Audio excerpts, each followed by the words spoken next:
ध्यान दीजिएगा, chapter start करने जा रहे हैं मैग्नेटिज्म एंड मैटर। नोटिस कीजिएगा, मैग्नेटिज्म एंड मैटर, सारी चीजें सबसे पहले समझिएगा मैग्नेटिज्म से एसोसिएटेड है और फिर मैग्नेटिक मटेरियल से, या यूं कहें कि मैटर में मैग्नेटिज्म कैसे ढूंढ लेंगे, ठीक है ना। कोई भी मटेरियल है, कोई भी सब्सटेंस है, उसमें मैग्नेटिज्म होता है कि नहीं होता है। दूसरी चीज, इस मैटर को हम मैग्नेटिक मटेरियल भी बोल सकते हैं। क्या बोल सकते हैं? Magnetic material. तो इस चैप्टर मैग्नेटिज्म एंड मैटर में सबसे पहले हम पढ़ेंगे terminology of magnetism, terminology of magnetism, ठीक है ना। सबसे पहले टर्मिनोलॉजी ऑफ मैग्नेटिज्म, और सेकेंडरी बात करेंगे अपन किसकी? मैग्नेटिज्म अराउंड अ बार मैग्नेट, ठीक है ना। एक बार मैग्नेट के अराउंड में जितना भी मैग्नेटिज्म है वो पढ़ेंगे। उसके बाद थर्ड में आता है टेरेस्ट्रियल मैग्नेटिज्म। टेरेस्ट्रियल समझते ना, अर्थ मैग्नेटिज्म, ठीक है ना। टेरेस्ट्रियल मैग्नेटिज्म, अर्थ का हमको पता है ना, बहुत पहले से पढ़ रहे हैं, बचपन से पढ़ रहे हैं कि हमारा अर्थ अपने आप में एक परमानेंट मैग्नेट है। अर्थ खुद अपना एक मैग्नेट है और अर्थ का अपना एक इंडिविजुअल क्या होता है? मैग्नेटिज्म होता है। शुरुआत से ही पढ़ते आ रहे हैं, बचपन से पढ़ते आ रहे हैं टेरेस्ट्रियल मैग्नेटिज्म या अर्थ मैग्नेटिज्म। और आखिरी में पढ़ेंगे मैग्नेटिक मटेरियल। क्या पढ़ेंगे? Magnetic material. समझिएगा, अगर कायदे से समझा जाए तो ये चैप्टर ना, मतलब मुझे लगता है 90% जो है थ्योरी अप्रोच का है। थ्योरी अप्रोच कैसे? अगर आपकी टर्मिनोलॉजी स्ट्रांग है, मैग्नेटिज्म एंड मैटर को लेकर अगर आपकी टर्मिनोलॉजी स्ट्रांग है तो इस चैप्टर में ज्यादा कुछ खास नहीं है। बस वो आपको टर्म्स जाननी है, भाई मैग्नेट क्या है, मैग्नेटिज्म क्या है, मैग्नेटाइजेशन क्या है, मैग्नेटिक इंटेंसिटी क्या है, मैग्नेटिक फ्लक्स क्या है, मैग्नेटाइजिंग फील्ड क्या है, मैग्नेटाइज्ड फील्ड क्या है ना, ससेप्टिबिलिटी क्या है, परमेबिलिटी क्या है ना। तो ये सारी चीजें क्या कहलाती हैं? यही सब आपको मैग्नेटिज्म एंड मैटर में पढ़ना है। अर्थ का मैग्नेटिज्म क्या है, मैग्नेटिक मेरिडियन क्या है, मैग्नेटिक एक्सिस क्या है, ज्योग्राफिकल एक्सिस क्या है, ज्योमेट्रिकल एक्सिस क्या है, इफेक्टिव लेंथ क्या है, ज्योमेट्रिकल लेंथ क्या है, डायपोल मोमेंट क्या है, बार मैग्नेट क्या है, बार मैग्नेट और डायपोल मोमेंट में क्या सिमिलरिटीज और डिससिमिलरिटीज हैं, मैग्नेटिक फील्ड क्या है around the bar magnet, magnetic force क्या है अराउंड द बार मैग्नेट, ठीक है ना। या मैग्नेटिक बार मैग्नेट की वजह से intensity of magnetic field axial में क्या होगी, इक्वेटोरियल में क्या होगी, जनरल पॉइंट पे क्या होगी।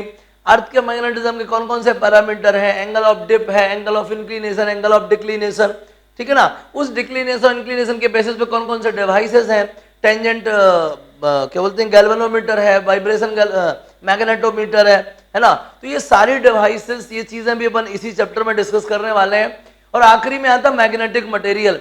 कितने टाइप के मटेरियल होते हैं, जैसे कि फेरोमैग्नेटिक, डायमैग्नेटिक, पैरामैग्नेटिक, किस सब्सटेंस का नेचर कैसा होता है, वो कितना वेरी करता है, किन किन फैक्टर्स पे डिपेंड करता है, क्या क्या उनकी लिमिटेशंस होती हैं, कहाँ कहाँ यूज करते हैं, कैसे कैसे फॉर्म करते हैं। ये सारी चीजें ना आपकी किसमें आती है? मैग्नेटिज्म एंड मैटर में। तो ऐसा कर लें कि ये थ्योरी है पूरा पूरा। जितनी ज्यादा टर्मिनोलॉजी आपको जानकारी में आती जाएंगी उतना ये चैप्टर स्ट्रांग होता चला जाएगा। समझ रहे हैं ना। तो सबसे पहला पार्ट क्या है अपना? Terminology of magnetism. क्या है?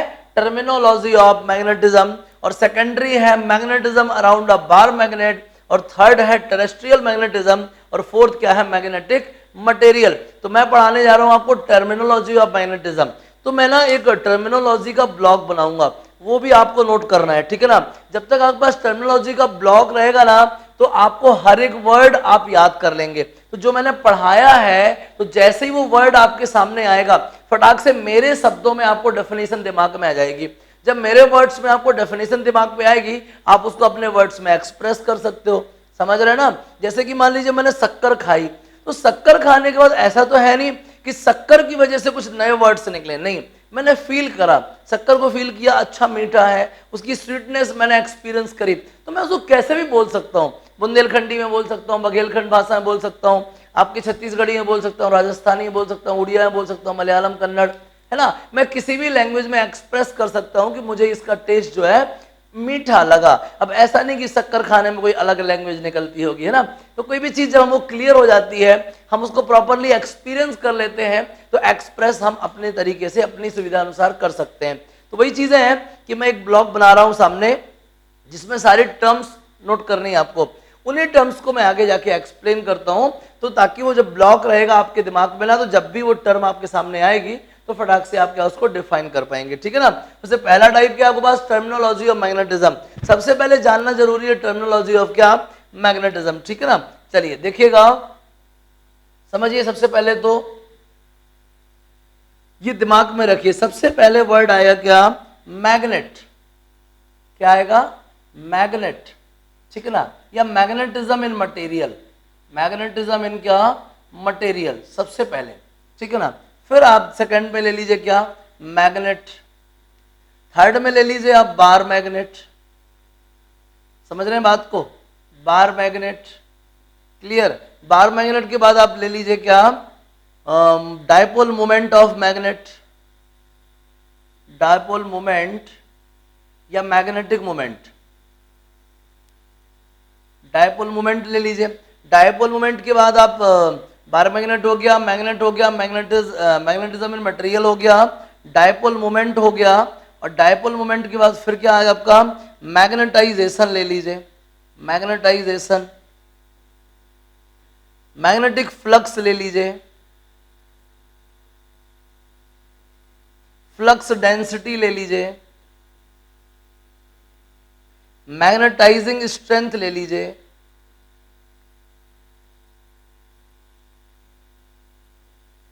ठीक है ना। तो मैग्नेटिक फ्लक्स हो गया, मैग्नेटाइजेशन हो गया, मैग्नेटाइजिंग स्ट्रेंथ हो गई, ठीक है ना, मैग्नेटाइजेशन हो गया, ठीक है, फ्लक्स हो गया। उसके बाद आप देख लीजिए परमेबिलिटी, देख लीजिए परमेबिलिटी, ठीक है ना, ससेप्टिबिलिटी देख लीजिए आप, ससेप्टिबिलिटी, ठीक है ना, ससेप्टिबिलिटी हो गया, परमेबिलिटी हो गया, मैग्नेटाइजेशन स्ट्रेंथ हो गया, मैग्नेटाइजिंग फील्ड हो गया, है ना। इस तरीके से ये सारी चीजें आपको जानना है, ठीक है ना। कौन कौन सी टर्म है ये, magnetism in material, magnet, bar magnet, dipole magnet, dipole moment, magnetization, magnetic flux, flux density, magnetizing strength, permeability, susceptibility, ठीक है ना। ये पैरामीटर्स आपको जानना बहुत जरूरी है। चलिए स्टार्ट करते हैं। सबसे पहले देखिएगा मैग्नेटिज्म इन मटेरियल, पहले तो आप इसको नोट कर लीजिए, फिर एक एक को डिफाइन करना ठीक लगेगा। नोट कीजिए पहले। अब देखिएगा, सबसे पहले समझिए मैग्नेटिज्म इन मटेरियल, ठीक है ना। क्या मतलब हुआ इसका, मैग्नेटिज्म इन मटेरियल का, ध्यान दीजिएगा। कोई भी सब्सटेंस ले लीजिए आप, कोई भी सब्सटेंस ले लीजिए, उस सब्सटेंस में जितने भी मॉलिक्यूल्स होंगे, समझ लीजिए सारे के सारे मॉलिक्यूल्स अपने आप में एक मैग्नेट है।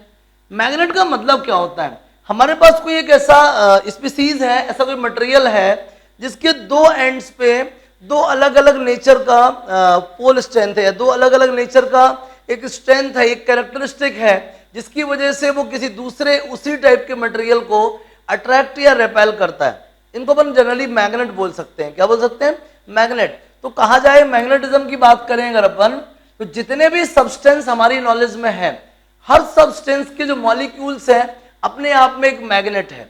हर मॉलिक्यूल अपने आप में क्या है, एक मैग्नेट है। किसी भी सब्सटेंस को ले लीजिए, हर सब्सटेंस का जो हर एक मॉलिक्यूल है वो अपने आप में क्या है, मैग्नेट। जनरली वो जो मॉलिक्यूल्स हैं किसी भी मैनर में अरेंज रहते हैं, और अरेंज होके वो ये कोशिश करते हैं कि वो क्या बना दें, वो नेट जीरो मैग्नेटिक मोमेंट बना दें। क्या कर दें, वो नेट जीरो मैग्नेटिक मोमेंट बना दें, ठीक है ना। उनकी ये इंटेंशन ही होती है, उनकी जो पैकिंग होती है ना मॉलिक्यूल्स की, वो इसी चीज को लेके होती है कि नेट मैग्नेटिक मोमेंट क्या हो जाए, जीरो हो जाए। क्या हो जाए, नेट मैग्नेटिक मोमेंट जीरो हो जाए। बात को समझिएगा, मैंने क्या बोला, किसी भी मटेरियल में किसी भी सब्सटेंस का हर एक मॉलिक्यूल क्या है, मैग्नेट है। हर एक मॉलिक्यूल क्या है, मैग्नेट। लेकिन इनिशियली जब वो मैग्नेटाइज नहीं है, जब वो मैग्नेटाइज नहीं है, तो वो सब्सटेंस रैंडमली क्या करते हैं, क्लोज्ड लूप बनाते हैं, रैंडमली क्या है, क्लोज्ड शेप बनाते हैं, और उनकी इंटेंशन होती है कि नेट मैग्नेटिक मोमेंट कितना शो करें, जीरो शो करें। लेकिन यहीं कहीं हम इस मटेरियल को उठा के किसी मैग्नेटिक फील्ड में ले जाएं। कहां ले जाए, मैग्नेटिक फील्ड में। आपको याद होगा छोटे से वो जो होते हैं ना, नट बोल्ट आते हैं, नट पेंच आते हैं, अपन उसको पेंच कस से कसते हैं, याद है आपको, स्क्रू ड्राइवर, स्क्रू, स्क्रू। वो जो स्क्रू है छोटे में, अगर आपने कई बार देखा होगा जो ये टीवी वगैरह सुधारते हैं या जो भी जिनके ये काम है, ये इलेक्ट्रॉनिक्स वाले, उनके यहाँ एक मैग्नेट रखा रहता है। उस मैग्नेट पे वो कहीं का भी स्क्रू है, उस मैग्नेट पे उस स्क्रू को चिपका देते हैं।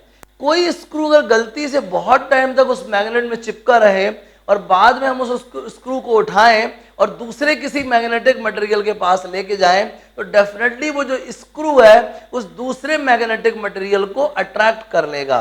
कहने का मतलब ये हुआ कि वो जो स्क्रू था वो एक मैग्नेटिक मटेरियल है, लेकिन उसमें मैग्नेटिज्म नहीं था, वो मैग्नेटाइज्ड नहीं था, लेकिन कंटिन्यूअसली एक मैग्नेट के कांटेक्ट में रहने से वो क्या हो चुका है, मैग्नेटाइज्ड हो चुका है। क्या हो चुका है, मैग्नेटाइज्ड, और उसमें भी मैग्नेट जैसे कैरेक्टर डेवलप हो गए हैं। तो वही कहानी है, अभी ये सब्सटेंस कहीं पे रखा था, इसके जो सारे मॉलिक्यूल्स है वो रैंडमली अरेंज्ड हैं और इस मैनर में अरेंज्ड हैं कि नेट मैग्नेटिक मोमेंट क्या हो जाए, जीरो हो जाए, ठीक है ना। लेकिन जैसे ही मैं इस सब्सटेंस को किसी मैग्नेटिक फील्ड में लेके जाऊंगा, अगर ये मैग्नेटिक फील्ड के कांटेक्ट में आएगा, देन डेफिनेटली ये क्या होगा, मैग्नेटाइज होगा। क्या होगा, मैग्नेटाइज। सीधी सी बात है, अगर आप किसी भी व्यक्ति को कहीं सत्संग में लेके जाइए, तो मैं कह रहा हूं कुछ भी हो, कितना भी बड़ा क्या कहते हैं उसको, नास्तिक हो, बिल्कुल भी उसका पूजा पाठ और सत्संग से लेना देना ना हो, लेकिन जब बहुत देर तक सत्संग में बैठाए रहेंगे तो ज्यादा कुछ नहीं तो कम से कम वो ताली तो ऐसे बजाता ही रहेगा।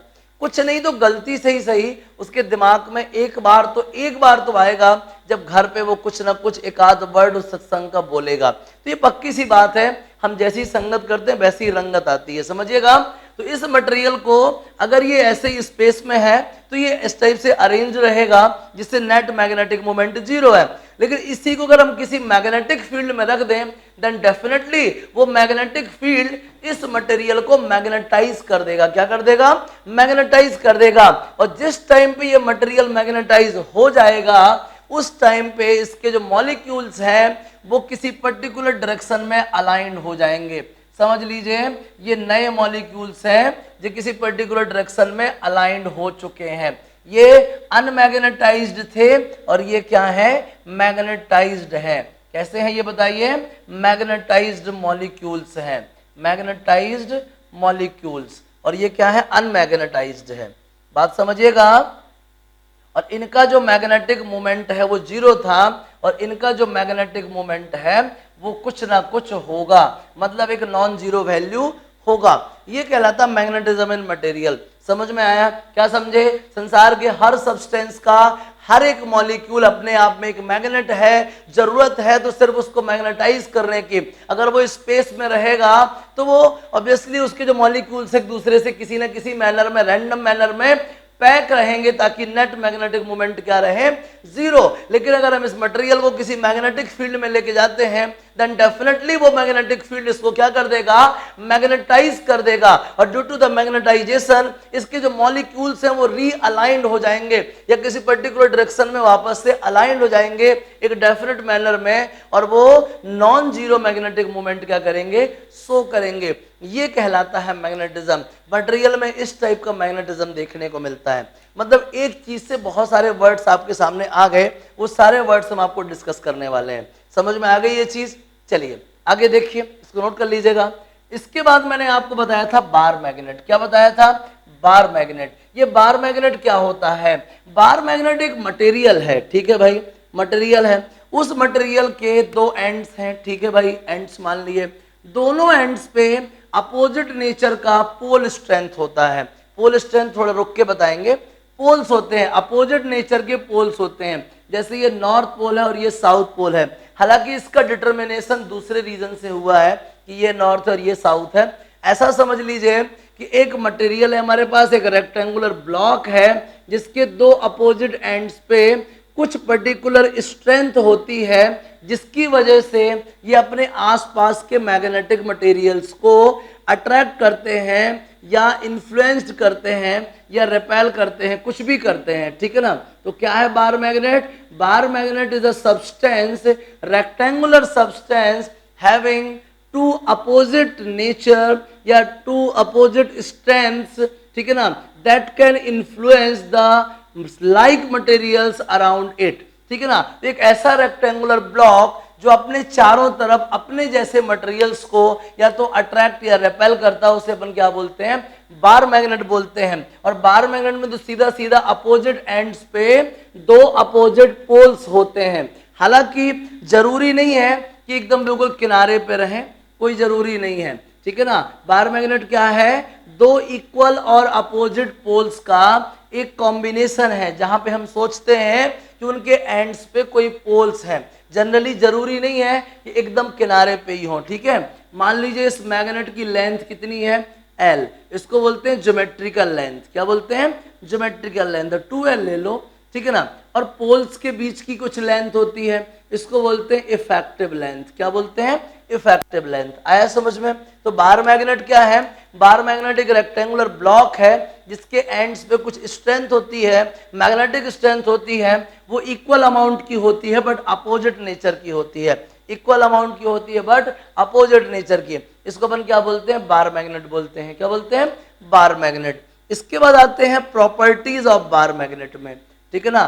प्रॉपर्टीज क्या बोलते हैं इसको अपन, बार मैग्नेट। आप अच्छे समझा दोगे, एक रेक्टेंगुलर ब्लॉक है जिसके दो एंड्स होते हैं, एंड्स पे लगता है कोई स्ट्रेंथ है, वो स्ट्रेंथ जो है इक्वल अमाउंट की होती है बट उसका नेचर अपोजिट होता है, ठीक है ना। क्या बोलते हैं उसको, बार मैग्नेट बोलते हैं। एक्चुअल में जरूरी नहीं कि दोनों एकदम किनारे पर रहें, ठीक है ना। तो उस मैग्नेट की जो लेंथ है, ज्योमेट्रिकल लेंथ, उसको बोलते हैं ज्योमेट्रिकल लेंथ। और जो उनके पोल्स के बीच की जो लेंथ है, पोल्स के बीच की जो लेंथ है वो कहलाती है इफेक्टिव लेंथ। क्या कहलाती है, इफेक्टिव लेंथ। समझिएगा, सबसे पहली जो प्रॉपर्टी है बार मैग्नेट की वो है डायरेक्टिव प्रॉपर्टी। कौन सी प्रॉपर्टी है, डायरेक्टिव प्रॉपर्टी। ये क्या है भाई, डायरेक्टिव प्रॉपर्टी। होता क्या है, हमने एक मैग्नेट लिया, बार मैग्नेट लिया, और बार मैग्नेट को एक थ्रेड की हेल्प से स्पेस में फ्रीली सस्पेंड किया, ठीक है ना। ये मान लीजिए कोई रिजिड सरफेस है और इससे ये थ्रेड अटैच है और मैंने ना इस बार मैग्नेट को इससे बाउंड करके और इसको फ्रीली सस्पेंड किया। जब फ्रीली सस्पेंड किया तो ये अर्थ के नॉर्थ साउथ डायरेक्शन में ही ठहरता है। कहाँ ठहरता है ये, अर्थ के नॉर्थ साउथ डायरेक्शन में ही ठहरता है। आपको तो पता होता है अर्थ का नॉर्थ साउथ डायरेक्शन, फ्रंट में ईस्ट, बैक में वेस्ट, राइट में क्या साउथ और लेफ्ट में नॉर्थ, ठीक है ना। तो ये क्या करता है, जब भी हम किसी बार मैग्नेट को किसी स्ट्रिंग की हेल्प से स्पेस में फ्रीली सस्पेंड करते हैं तो it stage always along the NS direction of the earth, ठीक है ना। ज्योमेट्रिकल नॉर्थ साउथ डायरेक्शन में ठहरता है। समझिएगा बात को, पहली प्रॉपर्टी। दूसरी प्रॉपर्टी क्या है भाई, इसके जो मोनोपोल, कौन सी स्ट्रेंथ है ये, मोनोपोल की स्ट्रेंथ। क्या मतलब हुआ मोनोपोल का, मोनो मतलब एक, पोल मतलब पोल, जानते ही हैं बार मैग्नेट में कितने पोल होते हैं, दो, एक नॉर्थ दूसरा क्या साउथ। तो मोनोपोल का मतलब क्या है कि एक पोल हो। हालांकि ऐसा इम्पॉसिबल है। अगर आप किसी मैग्नेट के इनफाइनाइट टुकड़े भी कर देना, अगर आप किसी मैग्नेट के इनफाइनाइट टुकड़े भी कर दें तब भी हर टुकड़े में दो पोल होंगे। मतलब एक पोल का तो कोई कंसेप्ट ही नहीं है। आप नॉर्थ और साउथ को अलग अलग नहीं कर सकते हैं। किसी भी मैग्नेट के आप इनफाइनाइट टुकड़े कर दीजिए, हर टुकड़े का एक एंड नॉर्थ पोल होगा और दूसरा एंड क्या होगा, साउथ पोल। तीसरी प्रॉपर्टी देखिए, पोल स्ट्रेंथ। क्या, पोल स्ट्रेंथ। जैसे कि मैंने आपको शुरू में बोला था कि बार मैग्नेट के एंड्स पे कुछ ऐसा रहता है जिसकी वजह से वो अपने सराउंडिंग में प्रेजेंट दूसरे मैग्नेटिक मटेरियल्स को क्या करते हैं, अट्रैक्ट या रिपेल करते हैं, ठीक है ना। तो उस प्रॉपर्टी को क्या बोलते हैं, पोल स्ट्रेंथ बोलते हैं। क्या बोलते हैं, पोल स्ट्रेंथ। अब ये नॉर्थ ये साउथ है, ऐसा देख के तो पता चलता नहीं है, लेकिन ये तो पता है कि ये भी कोई एंड है, ये भी कोई एंड है, ये भी कोई किनारा है, ये भी कोई किनारा है, ये भी कोई पोल है, ये भी कोई पोल है। ये तो पक्का है कि पोल है। तो ये अगर अट्रैक्ट करता है तो वो किसकी स्ट्रेंथ है, इसके किनारे की स्ट्रेंथ है, मतलब इसके पोल की स्ट्रेंथ है। किसकी स्ट्रेंथ है, पोल की स्ट्रेंथ। तो what is the pole strength, pole strength is the amount of force by which the ends of the magnet can attract or repel the another magnetic material around it, ठीक है ना। Pole strength क्या है, pole strength वो force है, वो influence है जो ये किनारे जो हैं अपनी सराउंडिंग में प्रेजेंट मैग्नेटिक मटेरियल पे इफेक्ट करते हैं या अप्लाई करते हैं, ठीक है ना। तो what is the pole strength, इन किनारों की स्ट्रेंथ। कौन सी स्ट्रेंथ? जिससे कि ये अपनी सराउंडिंग में प्रेजेंट मैग्नेटिक मटेरियल्स को अट्रैक्ट या रिपेल करते हैं। आगे समझ में? वो है पोल स्ट्रेंथ। पोल स्ट्रेंथ का सिंबल क्या है? Small m. पोल स्ट्रेंथ का सिंबल क्या है? Small M. साउथ पोल को अपन क्या बोलते हैं? माइनस एम, और नॉर्थ पोल को क्या बोलते हैं अपन? Plus M. नॉर्थ पोल को क्या बोलते हैं? प्लस एम, और साउथ पोल को क्या बोलते हैं? Minus M. आगे समझ में? ये है भैया क्या? Pole strength. कैसी क्वांटिटी है भैया? ये स्केलर क्वांटिटी है। पोल स्ट्रेंथ कैसी क्वांटिटी है? स्केलर क्वांटिटी है। और इसकी यूनिट क्या होती है? इसकी यूनिट होती है एम्पियर इंटू मीटर। क्या होती है बोलो? Ampere into metre. आगे समझ में? क्या क्या समझ लिया आपने?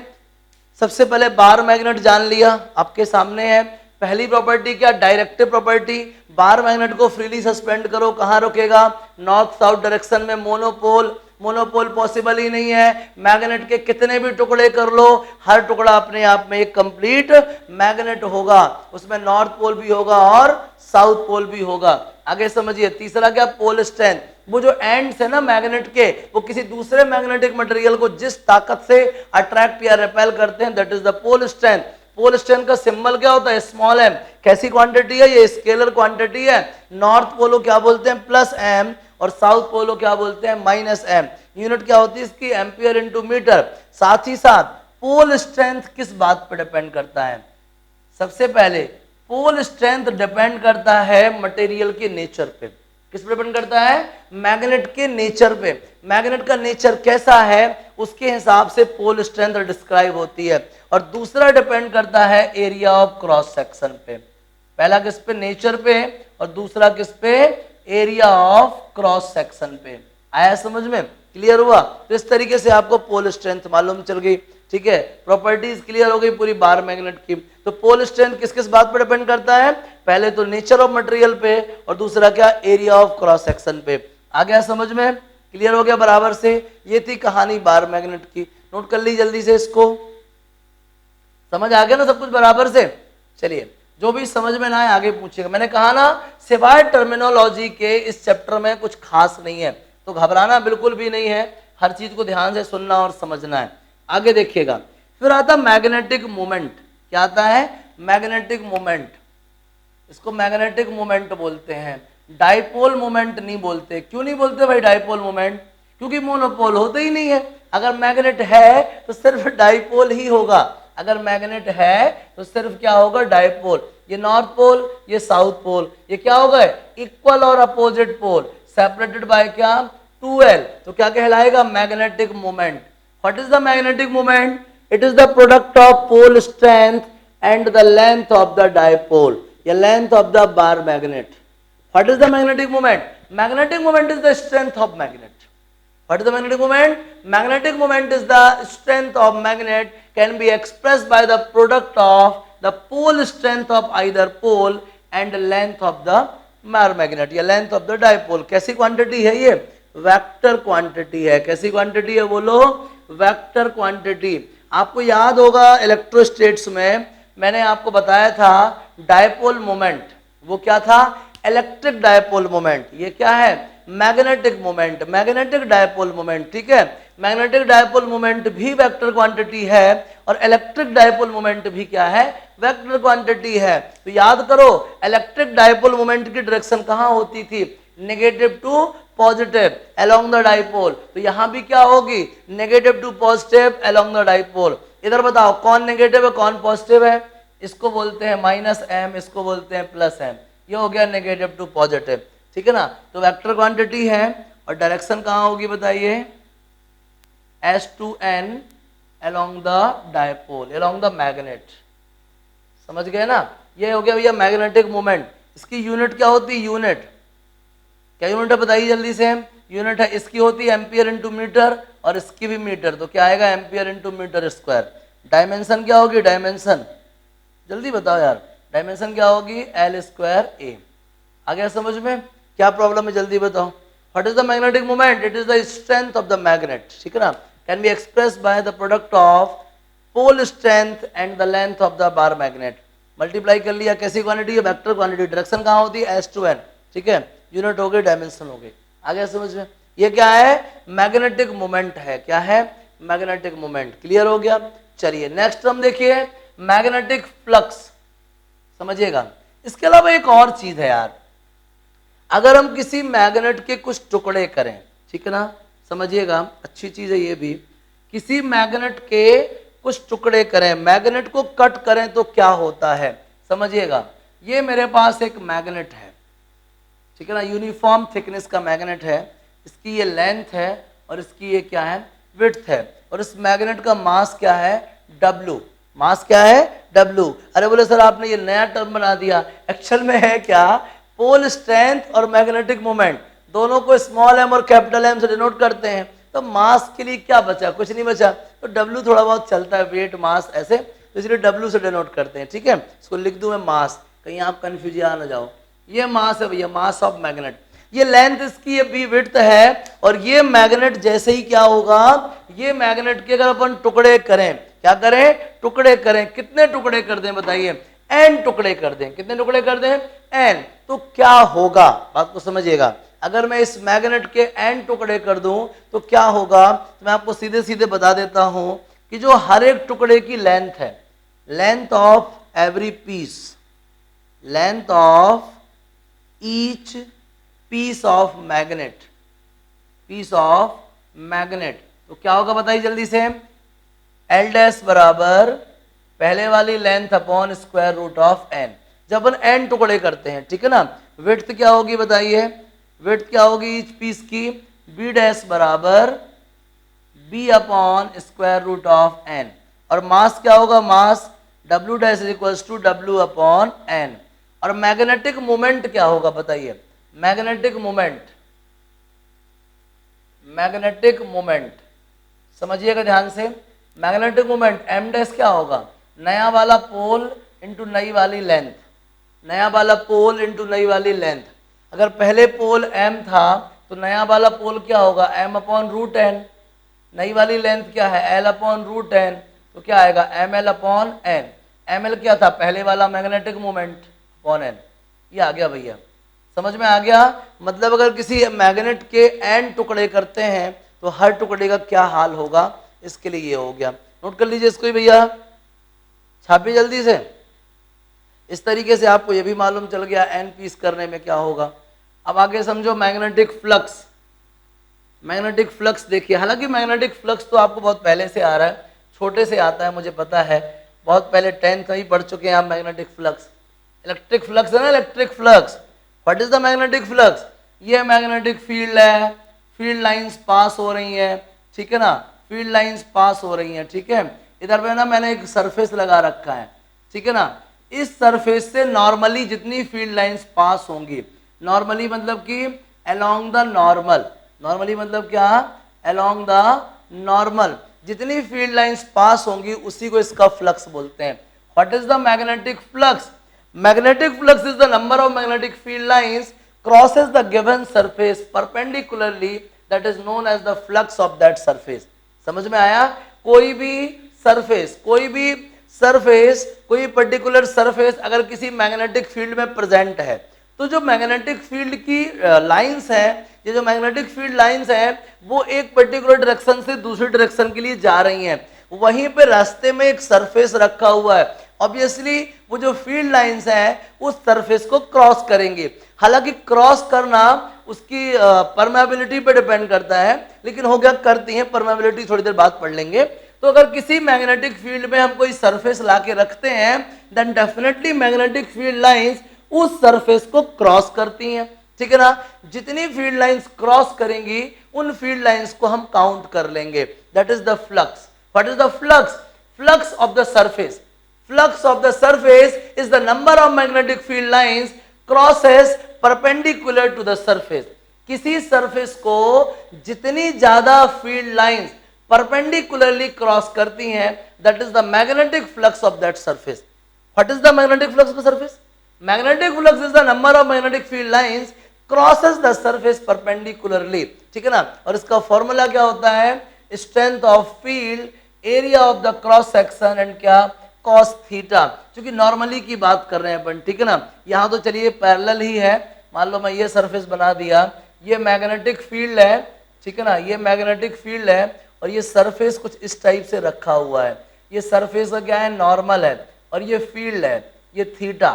फील्ड लाइंस कहाँ जानी है अपन को, ये फील्ड लाइन जा रही है और ये एरिया की डायरेक्शन है। तो हमें कौन सी वाली फील्ड लाइन काउंट करनी है, जो इस सरफेस पे परपेंडिकुलर आई है, मतलब अलोंग द नॉर्मल आई है। अगर ये बी है तो यहाँ पे बी कितना हो जाएगा, बी कॉस थीटा हो जाएगा। क्या हो जाएगा, बी कॉस थीटा। तो what is the flux, flux is the number of field lines, flux is the number of field lines crosses the surface normally, number of field lines crosses the surface normally. उन सारी field lines का number जो उस surface को perpendicularly cross करती हैं, that is the magnetic flux, represented by phi. Represented by क्या, phi. यहां बी भी वेक्टर ए भी वेक्टर, तो बी डॉट ए हो जाता है। क्या जाता है, बी डॉट ए। कैसी क्वांटिटी है ये, स्केलर क्वांटिटी है। यूनिट क्या होती है इसकी, इसकी यूनिट होती है वेबर। क्या होती है, वेबर। क्या होती है, वेबर। सीजीएस में क्या होती है, मैक्सवेल। सीजीएस में क्या होती है, मैक्सवेल। बहुत स्पेलिंग में ध्यान ना रखना, मैक्सवेल होती है, ठीक है ना। सीजीएस में मैक्सवेल होती है और एमकेएस में वेबर होती है। 1 वेबर की वैल्यू होती है 10⁸ मैक्सवेल, ठीक है ना। समझ रहे हैं बात को। हालांकि ये सारी चीजें इंडक्शन में वापस से पढ़ने वाले हैं अपन, लेकिन हो गया, जो मेरा काम है वो तो मैं पूरा करूंगा ही। तो समझ में आ गया आपको, what is the magnetic flux, number of magnetic field lines crosses the surface normally, that is called magnetic flux, represented by the symbol phi. Phi is equals to b dot a. ये scalar quantity और इसकी unit ये होगी, और CGS में ये unit होगी, और ये रिलेशन हो गया। आ गया समझ में, ये कहला गया मैग्नेटिक फ्लक्स। दूसरा आता है फ्लक्स डेंसिटी। क्या आती है, फ्लक्स डेंसिटी। फ्लक्स डेंसिटी मतलब कि फील्ड लाइंस के क्रॉस होने की डेंसिटी, और फील्ड लाइन के क्रॉस होने की डेंसिटी मतलब कि इंटेंसिटी। जितनी ज्यादा स्ट्रेंथ वाला फील्ड होगा उतनी ज्यादा फील्ड लाइंस क्रॉस होंगी। ज्यादा फील्ड लाइंस क्रॉस होंगी मतलब ज्यादा फ्लक्स डेंसिटी। कम फील्ड लाइंस क्रॉस होंगी मतलब कम फील्ड डेंसिटी, कम फ्लक्स डेंसिटी। तो एक तो पहला टर्म क्या था, मैग्नेटिक फ्लक्स, और दूसरा टर्म क्या था, मैग्नेटिक फ्लक्स डेंसिटी। पहला क्या था, मैग्नेटिक फ्लक्स, जो आपको प्रॉपरली क्लियर हो गया, और नेक्स्ट क्या था, फ्लक्स डेंसिटी। फ्लक्स डेंसिटी का मतलब होता है कितनी ज्यादा फील्ड लाइंस क्रॉस हो रही हैं। कितनी ज्यादा फील्ड लाइंस क्रॉस हो रही है मतलब कितनी ज्यादा इंटेंसिटी है। तो मैग्नेटिक फ्लक्स डेंसिटी का मतलब होता है इंटेंसिटी ऑफ मैग्नेटिक फील्ड। क्या होता है, इंटेंसिटी ऑफ मैग्नेटिक फील्ड, और उसको रिप्रेजेंट करते हैं अपन बी से। और बी का यूनिट क्या होता है, इसका यूनिट होता है क्या, टेस्ला। क्या होता है, टेस्ला। और सीजीएस में क्या होता है बताइए, सीजीएस में होता है गॉस। क्या होता है, गॉस। 1 टेस्ला इक्वल क्या होता है मालूम आपको, 10⁴ गॉस। डायमेंशन बना लीजिएगा। आ गया समझ में। तो क्या है flux density, flux density indirectly क्या है, मैग्नेटिक फील्ड इंटेंसिटी है। क्या है, मैग्नेटिक फील्ड इंटेंसिटी। जल्दी से इसको नोट करिए, फिर और आगे बात करते हैं। नोट कीजिए प्लीज। देखिए नेक्स्ट टर्म मैग्नेटिक परमेबिलिटी, ठीक है ना। परमेबिलिटी अच्छा वर्ड है, समझिएगा, टेंशन रहती है लोगों को कैसे बताएंगे। मैग्नेटिक परमेबिलिटी होता क्या है, जैसे मान लीजिए ये मैग्नेटिक फील्ड है, ठीक है ना। ये मैग्नेटिक फील्ड है और इधर पे ना कोई मटेरियल रखा हुआ है, ठीक है। एक मटेरियल ये रखा है, इधर पे कोई मटेरियल नहीं है, एयर है, फ्री स्पेस है, ठीक है ना। इधर पे कोई दूसरा मटेरियल रखा हुआ है, समझिएगा, ये कोई दूसरा मटेरियल रखा है, ध्यान दीजिएगा। ये भी मैग्नेटिक फील्ड है, ये भी मैग्नेटिक फील्ड है, ये भी मैग्नेटिक फील्ड है। तीनों इक्वल इंटेंसिटी वाले मैग्नेटिक फील्ड है। लेकिन इधर पे क्या है, एयर है। क्या है, एयर। इधर पे मान लीजिए थोड़ी देर के लिए कोई दूसरा मटेरियल रख दिया अपन ने, कोई कंडक्टर रख दिया या सॉफ्ट आयरन रख दिया, यहां पे कोई दूसरा मेटल रख दिया, घबराइए मत, समझिएगा। हुआ क्या, हमने इस तीनों मैग्नेटिक फील्ड, और तीनों के तीनों यूनिफॉर्म मैग्नेटिक फील्ड है, और तीनों के तीनों मैग्नेटिक फील्ड की स्ट्रेंथ कॉमन है, स्ट्रेंथ फिक्स है, इंटेंसिटी अलग अलग नहीं है, समझिएगा। वो एयर मीडियम है, यहाँ बीच में हमने एक सॉफ्ट आयरन रख रखा है, और यहाँ पे क्या है, कोई मेटालिक कंडक्टर रख दिया हो, समझिएगा। ये फील्ड लाइंस चुपचाप क्रॉस हो रही हैं इस रीजन को जिसपे एयर मीडियम है, चुपचाप क्रॉस हो रही है, ठीक है ना, फील्ड लाइंस निकल रही हैं। इसमें से मैक्सिमम फील्ड लाइन जो है सॉफ्ट आयरन कोर के थ्रू जाने की कोशिश कर रही हैं। मैक्सिमम फील्ड लाइंस जो है सॉफ्ट आयरन कोर के थ्रू जाने की कोशिश कर रही हैं। समझिएगा, ये जो सरफेस है, ये जो मटेरियल है, ये मैक्सिमम मैग्नेटिक फ्लक्स अलाउ करता है। ये अपने through maximum magnetic field lines को पास होने देता है, अपने थ्रू मैक्सिमम मैग्नेटिक फ्लक्स क्या करता है, अलाउ करता है। कुछ फील्ड लाइंस इस मेटल से भी निकल रही हैं, कुछ फील्ड लाइंस क्या है, इस मेटल से भी निकल रही हैं। सॉफ्ट आयरन जितनी नहीं निकल रही है और एयर जितनी कम भी नहीं निकल रही है, ठीक है ना। तो किसी भी मटेरियल का वो स्ट्रेंथ या किसी भी मटेरियल का कैरेक्टरिस्टिक, ठीक है ना, किसी भी मटेरियल का the characteristic of the material which allows the magnetic flux through it, कोई भी मटेरियल अपने थ्रू जो मैग्नेटिक फ्लक्स अलाउ करता है उसकी वही स्ट्रेंथ क्या कहलाती है, मैग्नेटिक परमेबिलिटी कहलाती है। What is the magnetic permeability? Magnetic permeability is the characteristic of the material which allows the magnetic flux through it. कोई भी मटेरियल अपने थ्रू वो जो मैग्नेटिक फ्लक्स अलाउ करता है ना, अपने थ्रू जो number of magnetic field lines को पास होने देता है ना, वही स्ट्रेंथ, वही कैरेक्टर, वही इसकी प्रॉपर्टी क्या कहलाती है, मैग्नेटिक परमेबिलिटी कहलाती है। जैसे कि एयर में, एयर की कुछ परमेबिलिटी है, सॉफ्ट आयरन की जो परमेबिलिटी है वो एयर की परमेबिलिटी से क्या है, 1000 टाइम्स ज्यादा है, एयर की परमेबिलिटी से 1000 टाइम्स ज्यादा है। समझ में आ गया? ऐसे ही अलग अलग मेटल के लिए अलग अलग होती है, अलग अलग मटेरियल के लिए अलग अलग होती है। तो what is the magnetic permeability? It is the characteristic of the material, it is the characteristic of material which allows the magnetic flux through it. Her material का वो कैरेक्टर या हर मटेरियल कैरेक्टरिस्टिक जो कि इस बात को डिसाइड करता है कि कोई मटेरियल अपने थ्रू कितना मैग्नेटिक फ्लक्स अलाउ करेगा, इसकी वही प्रॉपर्टी क्या कहलाती है, मैग्नेटिक परमेबिलिटी। कोई मटेरियल कम फील्ड लाइंस पास होने देता है, कोई मटेरियल ज्यादा फील्ड लाइंस पास होने देता है, कोई मटेरियल बहुत ही कम फील्ड लाइंस पास होने देता है।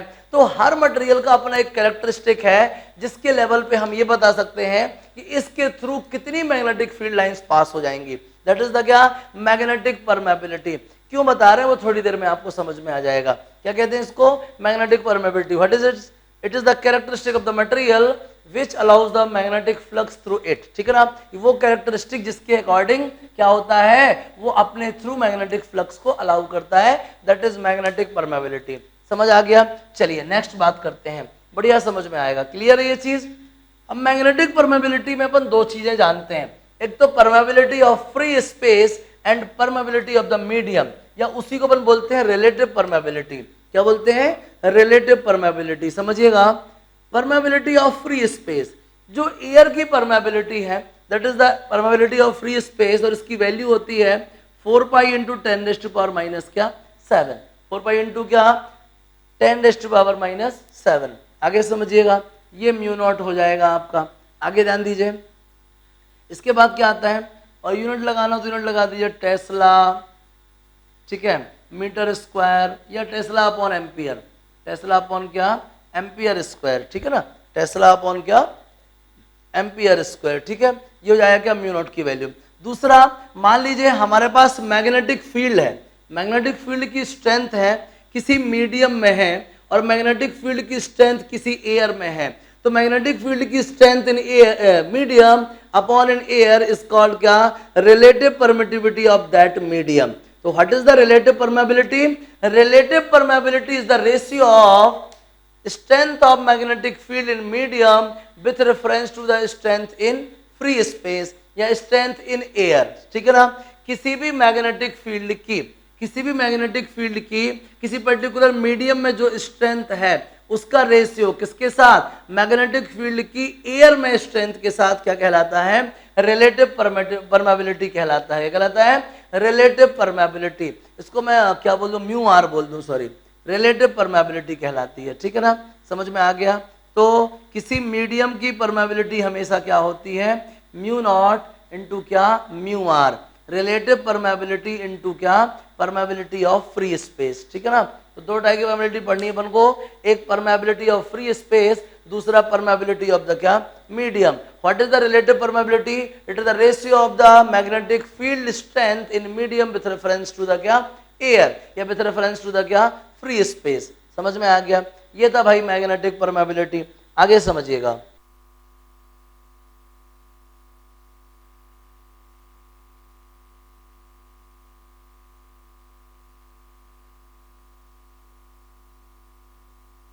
समझिएगा, इंटेंसिटी ऑफ मैग्नेटाइजिंग फील्ड, ठीक है ना। महसूस कीजिए मैग्नेटाइजिंग फील्ड की इंटेंसिटी, मतलब कोई भी फील्ड कितना पावरफुल है, या मतलब वो किसी मटेरियल को कितना मैग्नेटाइज कर सकता है, ठीक है ना। कोई भी फील्ड किसी भी मटेरियल को, किसी भी सब्सटेंस को कितना मैग्नेटाइज कर सकता है, that is the intensity of magnetising field. समझिएगा होता क्या है, मान लीजिए हमारे पास ये मैग्नेटिक फील्ड है, महसूस कीजिएगा, और यहां पे कोई मटेरियल रखा हुआ है, ठीक है। ये मटेरियल का सरफेस है क्या, S1, और यहाँ पे ये जो मटेरियल है ये इसका जो वो है कहते हैं परमेबिलिटी है वो μ1 है। एक और मैग्नेटिक फील्ड है हमारे पास, और इक्वल अमाउंट का मैग्नेटिक फील्ड है, यहाँ पे भी कोई सब्सटेंस रखा हुआ है, और ये जो सब्सटेंस है इसको हमने बोला S2, और इसका परमेबिलिटी कितना है, μ2 है। हमारे पास एक और मैग्नेटिक फील्ड है, इधर पे एक तीसरा सब्सटेंस रखा हुआ है S3, और इसका परमेबिलिटी कितना है, μ3 है। बात समझिएगा, ये सब के सब H मैग्नेटिक फील्ड में प्रेजेंट है। H क्या है, इस मैग्नेटाइजिंग फील्ड की स्ट्रेंथ है। क्या है, मैग्नेटाइजिंग फील्ड, नाम से ही क्लियर है, इंटेंसिटी ऑफ मैग्नेटाइजिंग फील्ड। कोई फील्ड किसी मटेरियल को कितनी ताकत से मैग्नेटाइज कर सकता है, उस डिग्री को हम क्या बोलते हैं, इंटेंसिटी ऑफ मैग्नेटाइजिंग फील्ड, ठीक है ना। What is the intensity of magnetising field, it is the degree और extent by which the field can magnetise the substance, ठीक है ना। वो डिग्री, वो मेजरमेंट जिस अमाउंट से कोई फील्ड किसी मटेरियल को मैग्नेटाइज कर सकता है, that is the intensity of magnetising field. समझिएगा बात को। हुआ क्या, ये कोई सब्सटेंस है, इसका खुद का परमेबिलिटी कितना है, μ1 है। आपको मालूम होना चाहिए कि जिसका जिस टाइप का परमेबिलिटी रहता है उसी के अकॉर्डिंग उससे मैग्नेटिक फील्ड लाइंस क्रॉस होती हैं। जैसे मान लीजिए किसी का परमेबिलिटी ज्यादा है तो वहां से ज्यादा मैग्नेटिक फील्ड लाइंस क्या होंगी, क्रॉस होंगी, ज्यादा मैग्नेटिक फील्ड लाइंस क्रॉस होंगी। अगर रिफ्रैक्टिव इंडेक्स थोड़ा सा कम है, ठीक है ना, मैग्नेटिक क्या बोलते चाहिए, परमेबिलिटी अगर क्या है, कम है, सॉरी, परमेबिलिटी अगर कम है तो वहां से कम फील्ड लाइंस क्रॉस होंगी। अगर परमेबिलिटी और कम है तो वहां से और कम मैग्नेटिक फील्ड लाइंस क्रॉस होंगी।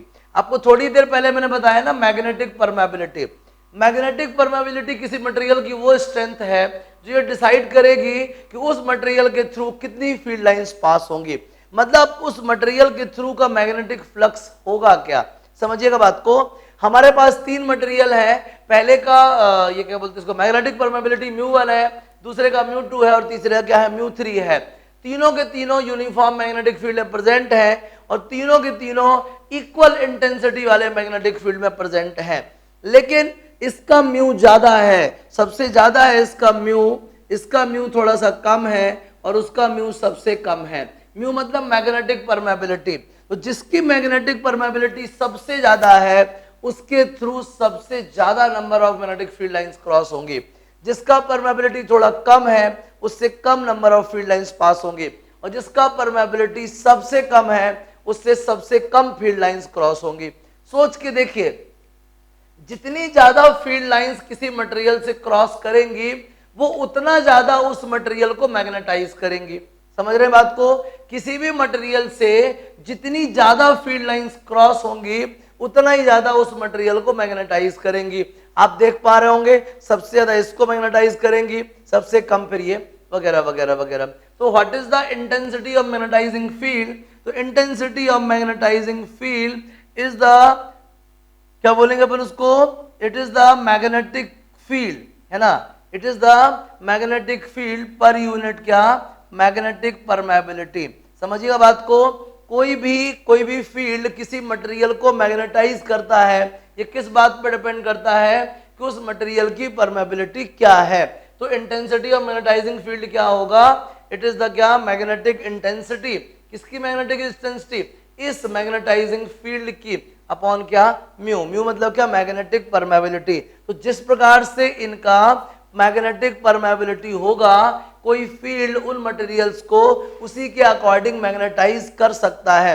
अब किसी का दिमाग कम चलता है, टीचर कितना भी अच्छा पढ़ाए, या किसी का दिमाग जल्दी नहीं घुसता, टीचर की दी हुई नॉलेज उसके दिमाग में जल्दी नहीं जाती, तो वो जल्दी उसका ज्ञान नहीं जागेगा।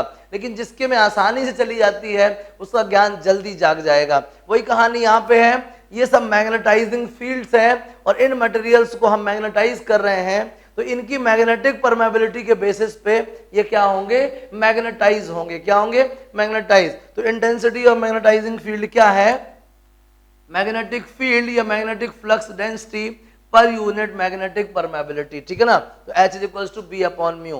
इसकी यूनिट क्या होती है, इसकी यूनिट होती है एम्पियर अपॉन क्या, मीटर, या फिर क्या होती है, ऑस्टेड होती है। क्या होती है, ऑस्टेड। और 1 ऑस्टेड की वैल्यू क्या होती है, 1 ऑस्टेड की वैल्यू होती है 80 एम्पियर पर मीटर। आया समझ में, ये हो गया भाई। क्या कहलाता है ये, मैग्नेटाइजिंग फील्ड। ये कहलाता है इंटेंसिटी ऑफ मैग्नेटाइजिंग फील्ड। इसके लिए सिंबल यूज करते हैं अपन क्या, H इज इक्वल्स टू क्या आएगा, बी अपॉन म्यू। समझिएगा आगे। इसके बाद आता है इंटेंसिटी ऑफ मैग्नेटाइज्ड फील्ड।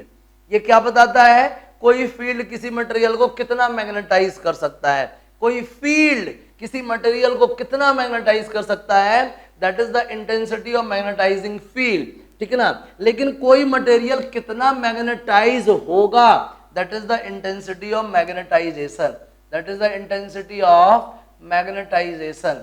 समझ रहे हैं बात को, क्या समझा आपने, कोई फील्ड किसी मटेरियल को कितना मैग्नेटाइज कर सकता है, that is the intensity of magnetising field. कोई मटेरियल कितना मैग्नेटाइज होगा, दैट इज द क्या, इंटेंसिटी ऑफ मैग्नेटाइजेशन। मान लीजिए हमारे पास ये कोई फील्ड है और इस फील्ड में हमने कोई मटेरियल, फील्ड लाइंस इधर से क्रॉस होंगी, ठीक है ना। इस मटेरियल इस सब्सटेंस से फील्ड लाइन क्रॉस होंगी, ठीक है। ये कोई एस सब्सटेंस है और यहाँ पे मैग्नेटिक फील्ड प्रेजेंट है। ये मटेरियल के थ्रू जब मैग्नेटिक फील्ड लाइंस क्रॉस होंगी, तो थोड़ी देर बाद ये जो मटेरियल है ये मैग्नेटाइज हो जाएगा। क्या हो जाएगा, ये मैग्नेटाइज हो जाएगा। मैग्नेटाइज होने का मतलब है इसका भी खुद का कोई पोल डेवलप हो जाएगा, मैग्नेटिक पोल डेवलप हो जाएंगे, इसका भी अपना एक मैग्नेटिक स्ट्रेंथ डेवलप हो जाएगी, या ऐसा कहते हैं कि इसमें भी मैग्नेटिक मोमेंट डेवलप हो जाएगा। क्या डेवलप हो जाएगा, मैग्नेटिक मोमेंट। अब ये मटेरियल इस मैग्नेटिक फील्ड में रखा है, तो मैग्नेटिक फील्ड लाइंस इसको क्रॉस करेंगी, जिसकी वजह से ये मटेरियल क्या हो जाएगा, मैग्नेटाइज हो जाएगा और इसमें मैग्नेटिक मोमेंट डेवलप हो जाएगा। तो what is the intensity of magnetisation, it is the magnetic moment developed on the substance per unit volume. What is the intensity of magnetisation, it is the magnetic moment developed on a substance per unit volume. किसी material में, किसी substance में, substance के unit volume में जितना magnetic इस fact या magnetic moment develop होता है, that is the intensity of magnetization, that is the intensity of magnetisation. इसकी यूनिट भी क्या होती है, एम्पियर पर मीटर। इसकी यूनिट भी क्या होती है बताइए, एम्पियर पर मीटर। आ गया समझ में, या फिर ऑस्टेड। चलिए आगे समझिएगा। इसके बाद आता है मैग्नेटिक ससेप्टिबिलिटी, मैग्नेटिक, और ये भी मैग्नेटिक ससेप्टिबिलिटी, ठीक है ना। क्या होता है ससेप्टिबिलिटी, समझिएगा। मैग्नेटिक ससेप्टिबिलिटी क्या होता है, एक्चुअल में है क्या कि कोई मैग्नेटाइजिंग फील्ड है और उधर पे हम कोई मैग्नेटिक सब्सटेंस रख देते हैं, ठीक है ना। तो मैग्नेटाइजिंग फील्ड उस सब्सटेंस को मैग्नेटाइज कर देता है, ठीक है ना। जो मैग्नेटाइजिंग फील्ड है उस सब्सटेंस को मैग्नेटाइज कर देता है। तो वो जितने अमाउंट, जितनी जल्दी किसी भी मटेरियल को कितनी आसानी से मैग्नेटाइज कर सकते हैं, that is called magnetic susceptibility. What is the magnetic susceptibility, it is the degree और extent of the property which shows how easily a substance can magnetize in given magnetizing field। कोई भी material कितनी आसानी से magnetize किया जा सकता है, that is the magnetic susceptibility of that material. कोई मटेरियल किसी मैग्नेटाइजिंग फील्ड में कितनी आसानी से मैग्नेटाइज किया जा सकता है, that strength, that property, that characteristic is known as magnetic susceptibility. इसका सिंबल होता है जाई। क्या होता है सिंबल, जाई, ठीक है ना। तो जाई can also express as the ratio of magnetised intensity. Magnetised intensity upon magnetising intensity, ठीक है ना। तो intensity of magnetisation and intensity of magnetising field का जो रेशियो है वो कहलाता है क्या, जाई। जाई मतलब magnetic susceptibility. What is the magnetic susceptibility? It is the characteristic और डिग्री और extent which shows how easily the material can magnetize। कोई मटेरियल किसी मैग्नेटिक फील्ड में कितनी आसानी से मैग्नेटाइज किया जा सकता है, that is the magnetic susceptibility. Clear हो गया। और ये एक डायमेंशनलेस क्वांटिटी है, डायमेंशनलेस स्केलर क्वांटिटी। समझ में आया? ये स्केलर भी है और डायमेंशनलेस भी है, कोई यूनिट नहीं होता है इसका। समझ गए? इसके बाद आता है आखिरी में रिलेशन बिटवीन जाई एंड म्यू, मतलब परमेबिलिटी और ससेप्टेबिलिटी में क्या रिलेशन है। आ गया समझ में? चलिए नोटिस कीजिएगा, हम अगर किसी मटेरियल की बात करते हैं, किसी सब्सटेंस की बात करते हैं, मान लीजिए हमारे पास ये कोई ब्लॉक है, ठीक है ना। इस ब्लॉक से लिंक्ड जो टोटल मैग्नेटिक फील्ड है, देखिएगा ये ब्लॉक किसी मैग्नेटिक फील्ड में रखा है। अगर ये ब्लॉक किसी मैग्नेटिक फील्ड में रखा है तो ये मान के चलो कि थोड़ी देर बाद ये जो ब्लॉक है ये क्या हो जाएगा, मैग्नेटाइज हो जाएगा। क्या हो जाएगा? मैग्नेटाइज। तो यहाँ पे दो दो मैग्नेटिक फील्ड रहेंगे, पहला कौन सा, जो इसको मैग्नेटाइज करेगा, और दूसरा कौन सा, जब ये मैग्नेटाइज हो जाएगा तो ये भी तो अपना इफेक्ट, अपना इन्फ्लुएंस चारों तरफ स्प्रेड आउट करेगा। तो कहने का मतलब हुआ कोई भी सब्सटेंस अगर रखा है तो सब्सटेंस से रिलेटेड जो टोटल मैग्नेटिक फील्ड है वो दो फैक्टर्स पे डिपेंड करता है। सबसे पहले तो मैग्नेटाइजिंग फील्ड पे और दूसरा मैग्नेटाइज्ड फील्ड पे। तो total magnetic field related to a material is the sum of magnetising field plus magnetised field. Magnetising field plus क्या, मैग्नेटाइज्ड फील्ड। थोड़ी देर पहले मैंने आपको intensity of magnetisation magnetising field पढ़ाया था, तो वहां बताया था H is equals to B upon mu.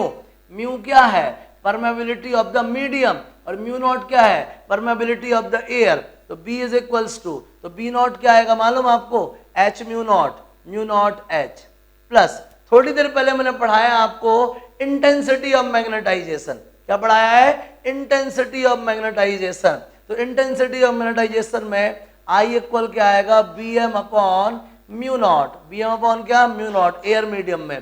तो BM इज इक्वल्स टू क्या आएगा बताइए, म्यू नॉट I। क्या आएगा बोलो, म्यू नॉट I। दोनों से म्यू नॉट कॉमन ले लीजिए, क्या बचेगा, H प्लस I। H भी कॉमन ले लीजिए आप जल्दी से, तो क्या मिलेगा मालूम आपको, 1 प्लस I अपॉन H। और I अपॉन H को क्या बोलते हैं, जाई। तो B इक्वल क्या आएगा, म्यू नॉट H 1 प्लस जाई। आ गया समझ में, mu naught H into 1 plus जाई। आप अच्छे से देख पा रहे हो, B नॉट इक्वल क्या है, H into mu naught. Air medium में मैग्नेटाइजिंग फील्ड अगर H है तो B naught is equals to क्या होता है, H म्यू नॉट। अगर कोई मीडियम हुआ, अगर कोई मीडियम है जिसकी परमेबिलिटी म्यू है, अगर कोई मीडियम है जिसकी परमेबिलिटी म्यू है, तो यही B क्या बन जाएगा, म्यू H बन जाएगा। क्या बन जाएगा, म्यू H। और म्यू को मैं क्या लिख सकता हूं, mu naught into mu R. Mu को मैं क्या लिख सकता हूं, mu naught into mu R. तो ध्यान दीजिएगा ध्यान से कि जो B है, B इक्वल टू क्या पढ़ा अपन ने, म्यू H। B इक्वल क्या पढ़ा, म्यू H। तो B इक्वल H, ये पूरा का पूरा क्या कहला गया, म्यू। ये पूरा का पूरा क्या कहला गया, म्यू। तो म्यू का फॉर्मूला होता है mu naught into mu R. भाई रिलेटिव परमेबिलिटी पढ़ाना अपन ने, म्यू आर क्या होता है बताइए, म्यू अपॉन म्यू नॉट। तो म्यू बराबर क्या होता है मालूम आपको, म्यू नॉट म्यू आर, ठीक है ना, म्यू नॉट म्यू आर। तो देखिए ये अगर पूरा का पूरा म्यू है तो यहाँ म्यू नॉट मालूम है, ये म्यू आर कहलाया। तो म्यू आर कितना आएगा, 1 प्लस जाई। क्या कहलाएगा, 1 प्लस जाई। ये क्या हो गया, relationship between magnetic susceptibility and magnetic permeability. Magnetic susceptibility and magnetic permeability, ये रिलेटिव परमेबिलिटी है। समझ में आ गया, ये रिलेशन भी आपको मालूम चल गया, क्लियर है। और मैग्नेटिक फील्ड वैसे भी वेक्टर क्वांटिटी है, तो मैग्नेटिक फील्ड अगर वेक्टर क्वांटिटी है तो उसको अपन कैसे ऑपरेट करेंगे, by the vector algebra operate करेंगे। कैसे करेंगे, बाय द वेक्टर अलजेब्रा। तो इस तरीके जितनी भी टर्म्स मैंने आपके सामने डिस्कस करी थी, 99.9% टर्म्स आपके सामने मैंने डिस्कस भी कर दी हैं, ठीक है ना। उनको एक्सप्लेन कर दिया, उनका डेफिनेशन बता दिया, फॉर्मूला बता दिया, सारी क्वांटिटीज के डायमेंशन बता दी, यूनिट्स बता दी, है ना। ये सारी चीजें आपकी नॉलेज में आ गई। कौन स्केलर है कौन वेक्टर है ये भी बता दिया। अब आपको उस मैग्नेट से रिलेटेड बाकी के पैरामीटर डिस्कस करने हैं। समझ रहे हैं बात को? उस मैग्नेट से रिलेटेड बाकी के सारे पैरामीटर आपके सामने होने चाहिए, ठीक है ना? क्लियर हो गई ये चीज? चलिए अब देखिएगा, आपको इलेक्ट्रोस्टैटिक में याद होगा कूलाम्स लॉ बताया था मैंने आपको, बताया था ना कूलाम्स लॉ। समझिएगा बात को, क्या बताया था? कूलाम्स लॉ बताया था, ध्यान दीजिएगा। वहां पे अपन ने फील्ड भी बताया था इलेक्ट्रोस्टेट्स में, वहां अपन ने field due to point charge ही बताया था, और फील्ड ड्यू टू डायपोल भी बताया था। क्या बताया था? डायपोल भी बताया था। डायपोल के साथ दो सिचुएशन बताई थी, एक एक्सियल और दूसरी क्या इक्वेटोरियल, और तीसरा क्या बताया था? General point. एक एक्सियल, दूसरा इक्वेटोरियल, तीसरा क्या जनरल पॉइंट। वो सारी चीजें भी यहां डिस्कस होंगी, ठीक है ना? चलिए ध्यान दीजिएगा, मैंने आपको मैग्नेट और मैग्नेटिक पोल इंट्रोड्यूस कर दिया है। समझिएगा, मान लीजिए मेरे पास एक मैग्नेटिक पोल है M1, दूसरा मैग्नेटिक पोल है M2। ऐसा समझ लो कि ये नॉर्थ पोल है। क्या ये? North pole. और इसका भी कैरेक्टरिस्टिक क्या है? नॉर्थ पोल जैसा है। दोनों का जो पोल स्ट्रेंथ है वो अलग अलग है, ठीक है ना? और दोनों ही जो है r डिस्टेंस के सेपरेशन पे है। समझिएगा, ये भी एक मैग्नेटिक पोल है और ये भी एक मैग्नेटिक पोल है। समझिएगा ध्यान से, ये भी एक मैग्नेटिक पोल है और ये भी मैग्नेटिक पोल है। शायद आपको याद होगा N और S, इसको बोलते हैं पॉजिटिव में, इसको बोलते हैं नेगेटिव में। याद है ना आपको अच्छे से? समझिएगा, ये M1 और M2 है। अभी हमको इनका नेचर नहीं पता, कौन नॉर्थ है कौन साउथ है, कौन पॉजिटिव है कौन नेगेटिव है, कुछ नहीं पता। हमको इतना पता है कि हमारे पास दो मैग्नेटिक पोल है, एक का नाम M1 है और दूसरे का नाम क्या है? M2 है, और दोनों r डिस्टेंस से सेपरेट किए गए हैं। तो इनके बीच में कितना फोर्स लगेगा? तो according to the Coulomb's law, the force of attraction और repulsion between the two magnetic poles, the force of attraction or repulsion between two magnetic poles directly proportional to the product of the magnitude of the poles and inversely proportional to the separation between the poles. So F is equals to आएगा small k m1 m2 by r square। इस small k को बोलते हैं mu naught upon 4 पाई, ठीक है ना? m1 m2 upon क्या r square Newton. इतना फोर्स लगेगा भाई, इतना फोर्स लगेगा। डायरेक्शन कहाँ रहेगी? हमेशा along the line joining the poles। Direction कहाँ रहेगी बोलिए? along the line joining the poles। अब ये इस बात पर डिपेंड करता है कौन ज्यादा पावरफुल है और नेचर कैसा है। अगर देखिए ये नॉर्थ हुआ ये साउथ हुआ और इसकी पावर ज्यादा होगी तो ये क्या करेगा? इसको घसीट लेगा, मतलब फोर्स कहाँ रहेगा? B2A। अगर ये ज्यादा पावरफुल हो तो ये घसीट लेगा, डायरेक्शन क्या होगी? A to B। अगर दोनों नॉर्थ हुए, ये ज्यादा पावरफुल हुआ तो इसको बाहर धक्का देगा, डायरेक्शन कहाँ होगी? A to B। अगर ये ज्यादा पावरफुल हुआ तो इसको धक्का देगा, डायरेक्शन कहाँ होगी? B to A। तो डायरेक्शन होगी चाहे जहां, लेकिन हमेशा रहेगी कहाँ? along the line joining the poles। अब वो डिपेंड करता है उनके नेचर पे कि उनको अट्रैक्ट करना है या रिपेल करना है। Like poles repel each other and unlike poles attract each other, ठीक है ना? चलिए ये नोट कर लीजिएगा, हालांकि हम म्यू नॉट की वैल्यू पहले बता चुका हूं मैं, ठीक है? क्लियर है? ऐसा ही सिस्टम में ये होता है। दूसरा समझो यार, के बाद की कहानी, बात आती इंटेंसिटी की। यहाँ पे कोई मैग्नेटिक पोल रखा हुआ है, अगर मैग्नेटिक पोल रखा है तो ये क्या करेगा? अपनी सराउंडिंग में अपना इन्फ्लुएंस करेगा, अपना इन्फ्लुएंस भेजेगा या दूसरे मैग्नेटिक पोल्स को इन्फ्लुएंस्ड करेगा, अफेक्ट करेगा, ठीक है ना? अगर इसकी स्ट्रेंथ m है, मान लीजिए मैंने यहाँ पे यूनिट पॉजिटिव पोल रख दिया m0। क्या रख दिया? यूनिट पॉजिटिव पोल m0 रख दिया, और इसकी डिस्टेंस कितनी है? r है। बात समझ में आ रही कि नहीं आ रही है भाई? एक बात हमको मालूम है, like poles repel each other, unlike poles attract each other. मतलब कि अगर आप दो मैग्नेटिक पोल्स को पास पास रखते हैं तो या तो एक दूसरे को अट्रैक्ट करेंगे या फिर रिपेल करेंगे। इनडायरेक्टली ये बोल दें कि वो एक दूसरे पे फोर्स अप्लाई करेंगे। समझ रहे ना? वो एक दूसरे पे फोर्स अप्लाई करेंगे और उस फोर्स का अमाउंट कितना होगा? म्यू नॉट अपॉन 4 पाई m1 m2 upon r square Newton. समझ गए बात को? दूसरी चीज समझिए, अब आता है क्या? Magnetic field. Magnetic field due to a pole, magnetic field due to a pole. समझिएगा ध्यान से, किसी एक पोल की वजह से मैग्नेटिक फील्ड क्या होगा। सेम इलेक्ट्रोस्टैटिक जैसा, मैंने बीच में यहाँ मैग्नेटिक पोल रख दिया है और ये मैग्नेटिक पोल रखते ही अपने चारों तरफ अपना इन्फ्लुएंस क्या कर लेता है, कायम कर लेता है। मैंने एक टेस्ट पोल ले लिया, कौन सा ले लिया, टेस्टिंग पोल ले लिया। टेस्टिंग पोल को क्या बोलते हैं, यूनिट पॉजिटिव पोल, और पॉजिटिव मतलब क्या, north pole. Unit north pole मैंने लिया और इस रीजन से गुजारा। जैसे ही मैं यहां से गुजर रहा था, इस सोर्स पोल ने इसको क्या किया, अट्रैक्ट किया। सोर्स पोल ने क्या किया, इसको अट्रैक्ट, मतलब इसने कुछ ना कुछ फोर्स एक्सपीरियंस किया।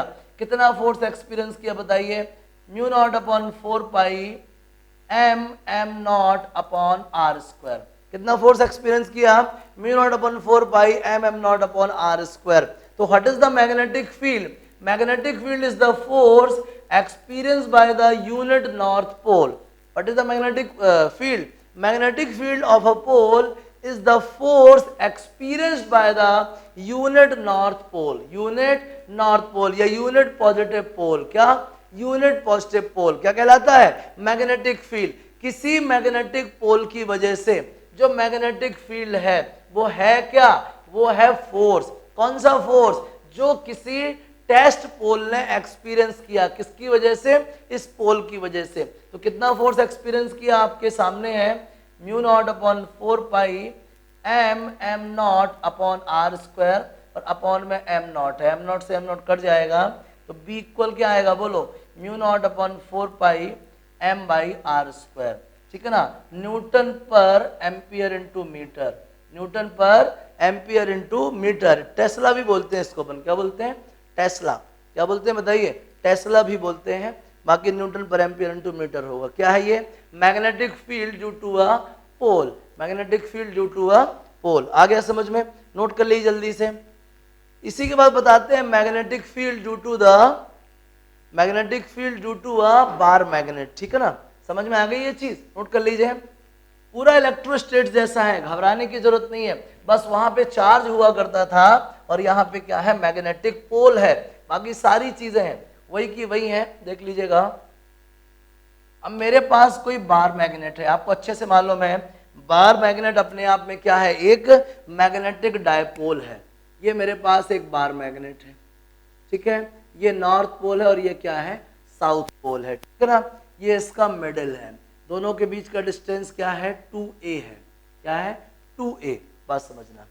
मुझे इस बार मैग्नेट के मिडल से r डिस्टेंस पे किसी पॉइंट P में मैग्नेटिक फील्ड की इंटेंसिटी फाइंड करनी है।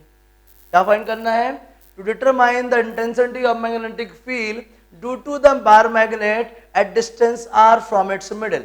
ठीक है ना, बार मैग्नेट के मिडल पॉइंट से बार मैग्नेट की ही एक्सिस पे कोई पॉइंट P है, लेकिन r डिस्टेंस पे, उस पॉइंट P पे क्या निकालना अपन को, इंटेंसिटी ऑफ मैग्नेटिक फील्ड निकालना है। समझिएगा बात को, ये 2a है, ध्यान दीजिएगा।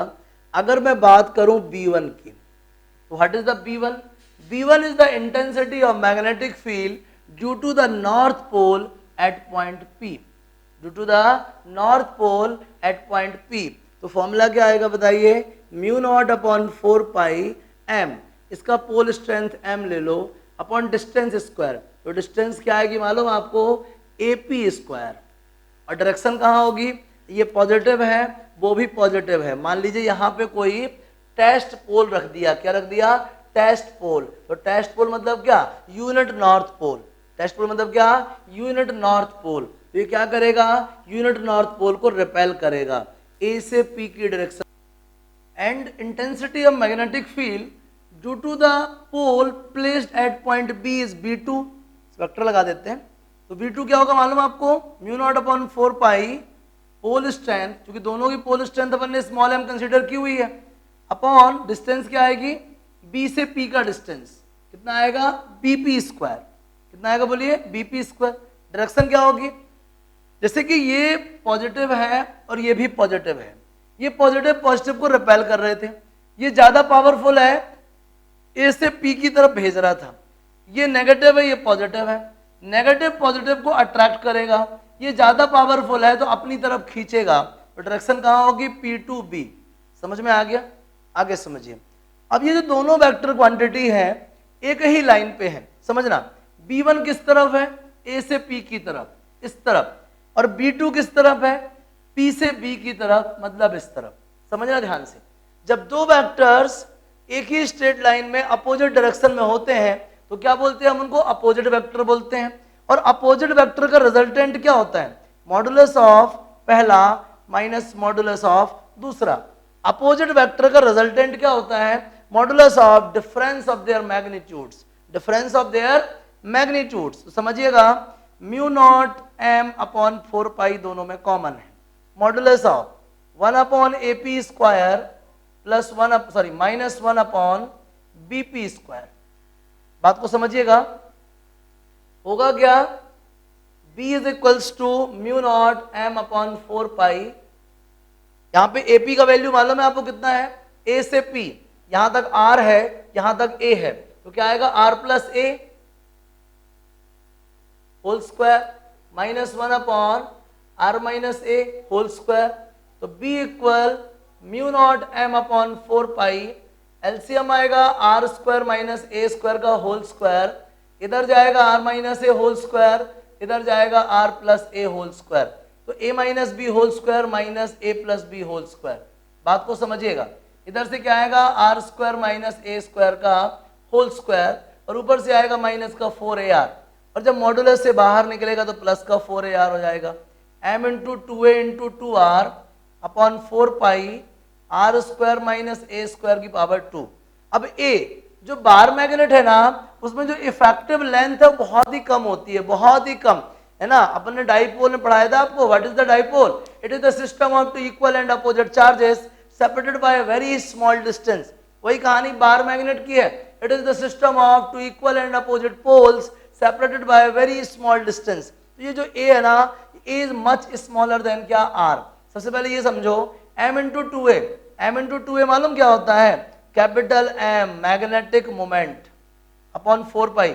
A बहुत छोटा है, छोड़ दीजिए इसको, तो नीचे क्या बचेगा, R टू दी पावर 4 बचेगा, ये तो छूट जाएगा ना, एक R कैंसिल हो गया, R क्यूब आएगा, तो क्या आएगा mu naught upon 4 pi 2m upon R cube. ये क्या है, intensity due to the bar magnet at its axis at distance r from the middle of the bar magnet. Clear? What is this? It is the intensity of magnetic field due to the bar magnet at distance r from the middle of the magnet on its axis. Dipole की axis पे या बार magnet की axis पे, बार magnet के middle से r distance पे जो point है, उस पॉइंट पे इंटेंसिटी क्या आएगी, mu naught upon 4 pi 2m by r cube. यहाँ पे r क्या, m क्या है, m है मैग्नेटिक मोमेंट। आ गया समझ में, क्या बोलते हैं इसको, एक्सियल पोजीशन पे बोलते हैं। कहां बोलते हैं, magnetic field intensity due to the bar magnet at axial position. लिख लीजिए, intensity due to a bar magnet. मैंने इसमें लैंग्वेज वाला कॉलम छोड़ के रखा है, आप खुद से ही लैंग्वेज बनाओगे क्योंकि ऑलरेडी बहुत सारी चीजें इस टाइप की बता चुकी हैं। Due to a bar magnet at axial position, कौन सा पोजीशन है ये, एक्सियल पोजीशन है। समझ में आ गया, सही, नोट कर लीजिए स्पीड से, आगे बात करते हैं, नोट कीजिए। अब देखिएगा इक्वाटोरियल, क्या इक्वाटोरियल होता क्या है, इक्वाटोरियल बहुत बार बता चुके हैं, इलेक्ट्रोस्टेट्स में, पोटेंशियल में, हर जगह, ठीक है ना। समझिएगा, बहुत ही सिंपल है इक्वाटोरियल वाला कंडीशन। देखिएगा,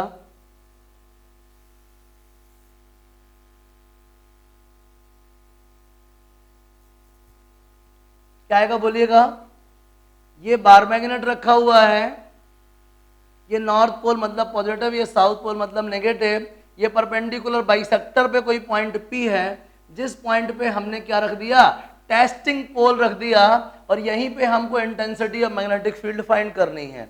बात को समझिएगा, क्या कहानी आएगी, ध्यान दीजिए।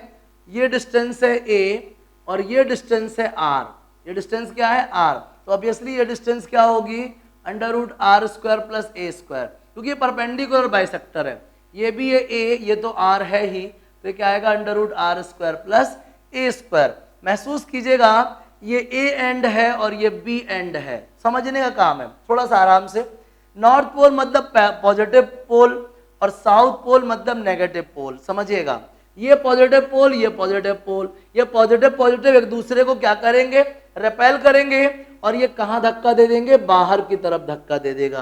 भाई पावरफुल कौन है, जो ए पे है, क्योंकि ये तो टेस्टिंग एलिमेंट है, और टेस्टिंग एलिमेंट क्या होता है, यूनिट पॉजिटिव पोल। क्या बोलेंगे, unit positive pole. Unit positive pole का मतलब हुआ कि है तो पॉजिटिव पोल लेकिन मिनिमम अमाउंट का है। यूनिट मतलब क्या, मिनिमम, जितना लीस्ट से लीस्ट पॉसिबल है वो वैल्यू है। तो ऑब्वियसली ये तो इफेक्टिव होगा, और जो ज्यादा पावरफुल होता है फोर्स वही एग्जर्ट करता है। तो समझिएगा, ए पे कोई पॉजिटिव चार्ज है, पॉजिटिव पोल है, पी पे भी कोई पॉजिटिव पोल है, ए वाला पावरफुल है तो ए वाला पी वाले को रिपेल करेगा, तो डायरेक्शन कहां आएगी, ए टू पी। कहां आएगी डायरेक्शन, बोलो, ए टू पी। मैंने इसका नाम रखवा दिया B1। क्या नाम रखवा दिया, B1। समझिएगा, ये साउथ पोल है, ये नॉर्थ है, अट्रैक्ट करेगा, अट्रैक्ट करेगा, ये ज्यादा पावरफुल है, अपनी तरफ अट्रैक्ट करेगा। ये क्या हो जाएगा भैया, B2। समझिएगा ध्यान से, मान लीजिए ये एंगल मैंने थीटा ले लिया, समझ के देखिएगा, ठीक है ना।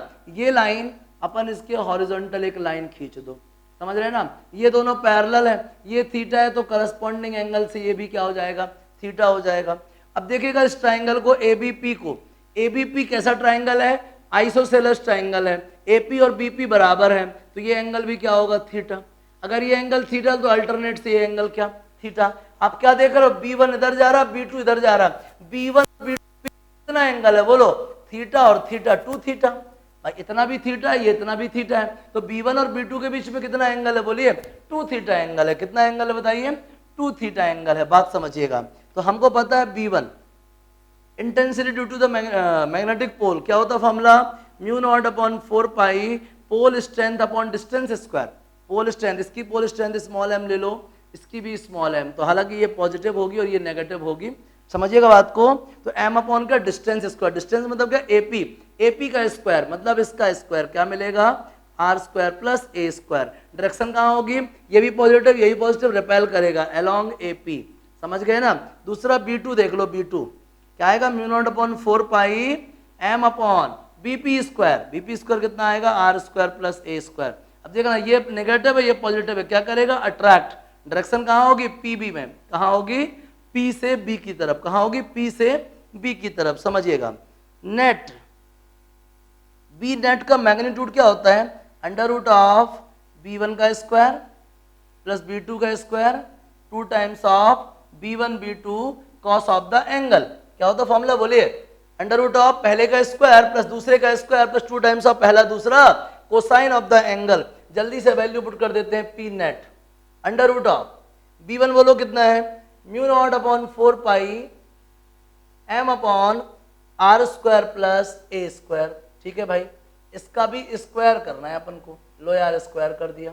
B2 कितना है, B2 mu naught upon 4 pi m upon r square plus a square का whole square plus 2 times of B1 mu naught upon 4 pi m upon r square plus a square. B2 mu naught upon 4 pi m upon r square plus a square cos of the angle. तो बताइए इन दोनों के बीच में कितना angle है, 2 theta.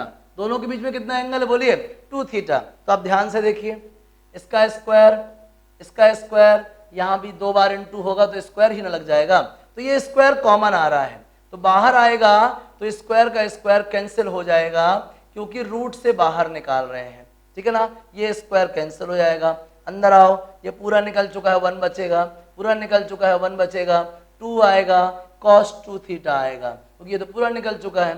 समझिएगा, mu naught upon 4 pi m upon r square plus a square under root of 2 common ले लीजिए, 1 प्लस cos 2 थीटा। जल्दी बताओ 1 प्लस cos 2 थीटा का फॉर्मूला क्या होता है, बोलो 2 cos स्क्वायर थीटा। तो mu naught upon 4 pi m upon r square plus a square under root of 4 cos square theta. तो 4 cos स्क्वायर थीटा को क्या लिख सकते हैं, बोलो 2 cos थीटा। कहते बोलो 2 cos थीटा। अगर ये थीटा है तो ये बेस, ये परपेंडिकुलर, ये हाइपोटेनस, तो cos थीटा का फॉर्मूला क्या होगा, फटाक से बोलो, cos थीटा का फॉर्मूला क्या होगा, जल्दी बताओ। cos थीटा का फॉर्मूला होगा बेस अपॉन हाइपोटेनियस। हाइपोटेनस क्या है बताओ, root of r square plus a square. Base upon hypotenuse, base क्या है a और हाइपोटेनस क्या है, under root r square plus a square. Under root मतलब power half. Small m into 2a को क्या बोलते हैं, capital M। Mu naught upon 4 pi capital M upon R square plus A square की power 1 है और R square plus A square की power half है, तो फाइनली क्या हो गया, R square plus A square की पावर 3/2।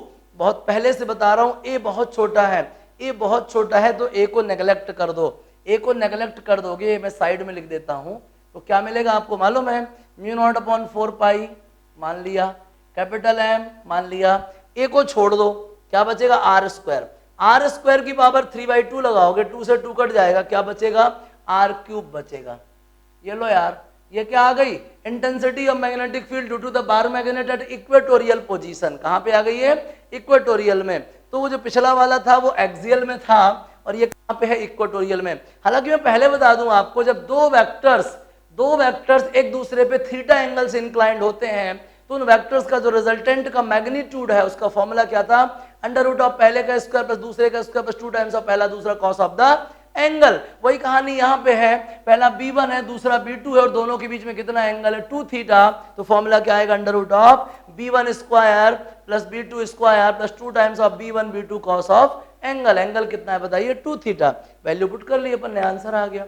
तो क्या समझे आप, किसी बार मैग्नेट की वजह से एक्सियल पोजीशन पे कितनी इंटेंसिटी आती है, mu naught upon 4/2m upon R cube, लेकिन इक्वाटोरियल में कितनी आती है, mu naught upon 4πm upon R cube. मतलब एक्सियल और इक्वाटोरियल की इंटेंसिटी पे डिफरेंस होता है, एक्सियल में इंटेंसिटी ज्यादा होती है और इक्वाटोरियल में इंटेंसिटी कम होती है। कम क्या, जस्ट हाफ होती है, इसमें m है और उसमें 2m होता था। आ गया समझ में। तो इस तरीके से आपको बार मैग्नेट समझ में आ गया, पोल्स के बीच का अट्रैक्शन या रिपल्सन फोर्स समझ में आ गया, मतलब कुलाम्स लॉ समझ में आ गया। साथ ही साथ आपको किसी मैग्नेटिक पोल्स की वजह से इंटेंसिटी मालूम चल गई, ये भी मालूम चल गया किसी मैग्नेटिक पोल की वजह से या बार मैग्नेट की वजह से एक्सियल पोजीशन में इंटेंसिटी क्या होती है, इक्वेटोरियल में इंटेंसिटी क्या होती है, ठीक है ना। एक और चीज देख लीजिए, जनरल पॉइंट पे क्या होती है, ये तो समझ में आ गया होगा ना, छाप लो जल्दी इसको, सिंपल, बिल्कुल घबराना नहीं है कहीं पे भी। और देखो यार सीधा है, जो अपन इलेक्ट्रोस्टैटिक्स में पढ़ते थे ना, उसमें बस Q की जगह पे M डाल दिया बस, और P की जगह पे कैपिटल M बस, इसके अलावा पूरा का पूरा वही है। तो घबराना नहीं है यार, उधर पे चले जाना, अगर वो बनता है तो ये भी बन के ही रहेगा, बिल्कुल भी टेंशन नहीं लेनी है। देखो जैसे ये बार मैग्नेट है, ये नॉर्थ है, ये साउथ है, ये मिडल है, इससे किसी भी लोकेशन पे थीटा एंगल बनाते हुए r डिस्टेंस पे कोई पॉइंट P है, तो इस P पॉइंट पे जो टोटल इंटेंसिटी है वो कितनी आएगी, mu naught upon 4 pi capital M upon R cube under root of 3 cos square theta plus 1, ये आ गया। हालांकि ये मैं इलेक्ट्रोस्टैटिक्स वगैरह में डराइव कर चुका हूँ, इसलिए बार बार नहीं करूंगा, आपको इतना जानने की जरूरत है, आप इसको जान लीजिए, ठीक है ना। क्या समझे आप, किसी भी बार मैग्नेट से r डिस्टेंस पे कोई पॉइंट है जिसका पोजीशन वेक्टर डाइपोल के साथ थीटा एंगल बनाता है, तो आपने बना लिया। दूसरी चीज, मैंने जानबूझ के एक्सियल और इक्वेटोरियल में फील्ड की डायरेक्शन नहीं बताई, तो आपकी रिस्पॉन्सिबिलिटी है कि आप मुझे फील्ड की डायरेक्शन एक पेज में लिख के भेजेंगे, होमवर्क है आपका ये। मैंने जानबूझ के एक्सियल और इक्वेटोरियल में रिजल्टिंग फील्ड की डायरेक्शन नहीं बताई है, तो ये आपकी रिस्पॉन्सिबिलिटी है कि आप उसकी डायरेक्शन मुझे प्रॉपरली एक कागज में अच्छे से लिख के भेजें विथ रीजन, कहीं से छाप के मत भेजना, जब नेक्स्ट टाइम लाइव में पूछूंगा तो बहुत मारूंगा, याद रखना। इसलिए कोशिश करें बढ़िया से, ईमानदारी से पढ़ें, लापरवाही बिल्कुल नहीं करें। तो मैग्नेटिज्म एंड मैटर में जो स्टार्टिंग की टर्मिनोलॉजी थी वो आप क्लियर हो गई है। इसके बाद स्टार्ट होगा अर्थ्स मैग्नेटिज्म। क्या स्टार्ट होगा, अर्थ्स मैग्नेटिज्म, जो नेक्स्ट क्लास में डिस्कस करेंगे, ठीक है। इसको फटाक से नोट कर लीजिएगा, इसको रीड कर लीजिएगा, एनसीईआरटी जरूर रीड कर लेना, और इससे रिलेटेड जितनी भी टर्म्स आए उनको अंडरलाइन कर लेना, ताकि आप मेरे से नेक्स्ट क्लास में पूछ सको, और इससे रिलेटेड एग्जाम्पल सॉल्व कर लेना, और एनसीईआरटी की एक्सरसाइज भी क्लियर। बाकी जो भी डाउट होगा मैं आपसे बात करूंगा, क्लियर है, नोट कर लीजिए प्लीज।